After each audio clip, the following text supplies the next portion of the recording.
Hello students, आज हम आप लोगों को बताएंगे पादप कोशिका के कोशिका द्रव्य में पाए जाने वाले ऐसे कोशिकांग के बारे में जिसके कारण संसार के सभी पौधों के रंग हरे, पत्तियों के रंग हरे होते हैं और इसी कोशिकांग के कारण फलों तथा फूलों के रंग लाल, नीले, पीले, हरे, गुलाबी आदि होते हैं।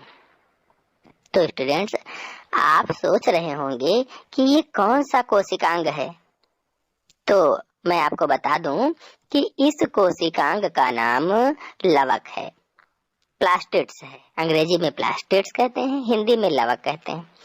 तो जो सभी पादप कोशिकाओं में पाए जाते हैं और ये अंडाकार होते हैं।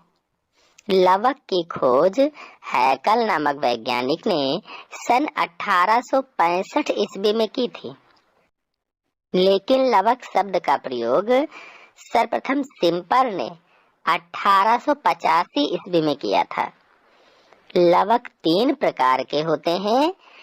पहला हरित लवक, इसे अंग्रेजी में क्लोरोप्लास्ट के नाम से भी जानते हैं। दूसरा अवर्णी लवक, जिसे अंग्रेजी में ल्यूकोप्लास्ट कहते हैं।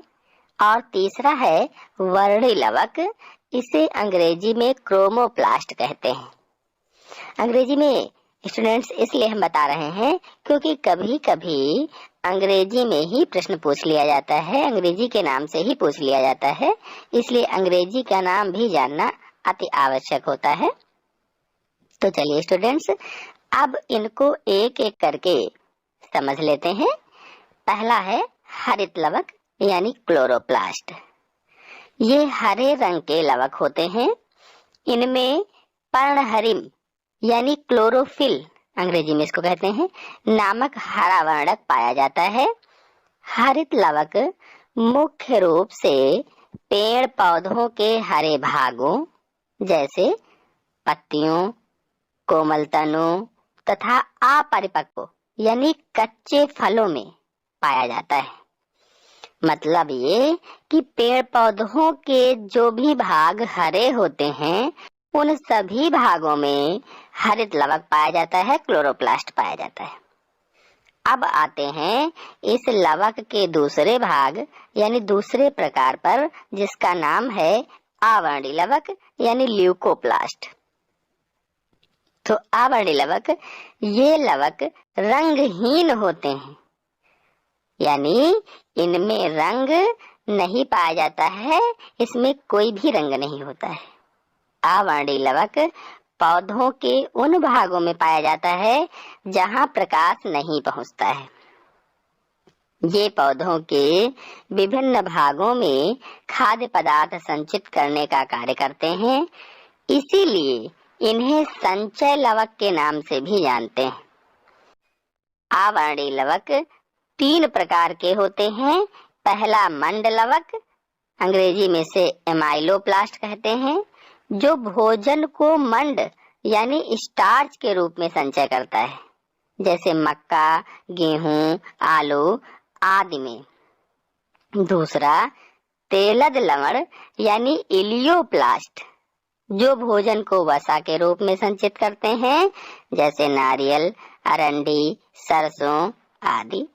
और तीसरा अवर्णी लवक है प्रोटीन लवक यानी प्रोटीनोप्लास्ट, जो भोजन को प्रोटीन के रूप में संचित करते हैं, जैसे विभिन्न दालों के बीज पत्र। अब आते हैं वर्णी लवक पर। हमने बताया था लवक 3 प्रकार के होते हैं।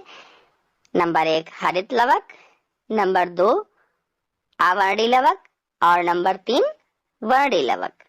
तो अब तीसरा है वर्णी लवक यानी क्रोमोप्लास्ट।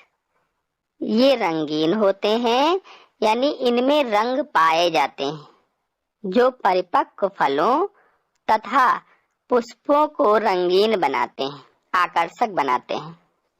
इनका प्रमुख कार्य पुष्पों में उपस्थित वर्णी लवक कीटों को परागण के लिए आकर्षित करना है। यानी ये कीटों को परागण के लिए आकर्षित करते हैं क्योंकि ये रंगीन होते हैं। इनको देखकर कीट आकर्षित होते हैं, इन पर आकर बैठते हैं और इस तरह से परागण होता है।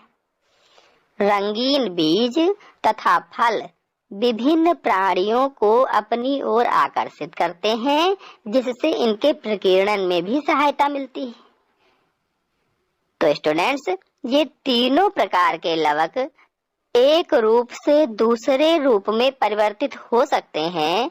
उदाहरण के लिए आपको बता दूं, जैसे हरा टमाटर और हरी मिर्च जब पकते हैं तो पकने पर लाल हो जाते हैं, यानी इसका मतलब हुआ हरित लवक वर्णी लवक में बदल गया। इसी प्रकार आलू का जो भाग मिट्टी की सतह से बाहर होता है वह हरा होता है, क्योंकि आलू में उपस्थित अवर्णी लवक हरित लवक में बदल जाता है। इस तरह से हम कह सकते हैं कि ये तीनों प्रकार के लवक एक रूप से दूसरे रूप में परिवर्तित होते रहते हैं या परिवर्तित हो सकते हैं। तो स्टूडेंट्स, आज मैंने आपको पादप कोशिकाओं में पाए जाने वाले लवक और उनके 3 प्रकारों के बारे में बताया। तीनों प्रकारों के लवकों में हरित लवक अत्यंत महत्वपूर्ण है। ये केवल प्रकाश संश्लेषी पौधों में पाए जाते हैं। तो डियर स्टूडेंट्स, इसके बारे में अगले वीडियो में मैं डिटेल में बताऊंगा। तो अगले वीडियो की जानकारी के लिए मेरे चैनल को सब्सक्राइब कर लीजिए और साथ ही बेल आइकन को प्रेस कर लीजिए, ताकि मेरे आने वाले वीडियो की सूचना आपको सबसे पहले प्राप्त हो जाए।